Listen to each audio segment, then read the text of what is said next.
Guys ভাগ্নি আর আমি পকপকি নিয়ে বেরিয়ে পড়লাম বাহাকুদে ভিডিও শুট করতে। অনেক কষ্ট মষ্ট একটা ভিডিও শুট করলাম। গাইজ ভিডিওটা কেমন হয়েছে তোমরা কমেন্ট করে বলবে কিন্তু। এবার আমরা দুজন পকপকি নিয়ে রওনা দিয়ে পড়লাম ওড়িয়াপাড়ার দিকে ঘুরঘুর করতে। হঠাৎ সামনে দেখতে পেলাম এক আইসক্রিম বালা। ভাগ্নেকে দেওয়ার সঙ্গে সঙ্গে উঠিয়ে চোষা রে। যাওয়ার পথে দেখলাম কালো করে মেঘ উঠেছে, আজকে মনে হয় আমাদের ভিজিয়েই ছাড়বে। দৌড় মেরে এসে ভাগ্নে আর আমি এক প্যান্ডেলের মধ্যে দাঁড়ালাম। বলতে না বলতে বৃষ্টি শুরু হয়ে গিয়েছে। মাথার উপর কিছু নেই, দেখো আকাশটাই দেখা যাচ্ছে। এ ভগবান, কোথায় এসে দাঁড়ালাম।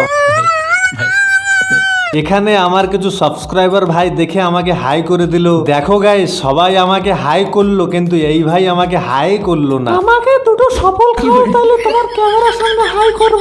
আজকের জন্য মিনি ব্লগটা এইটুকুই ছিল, খতম।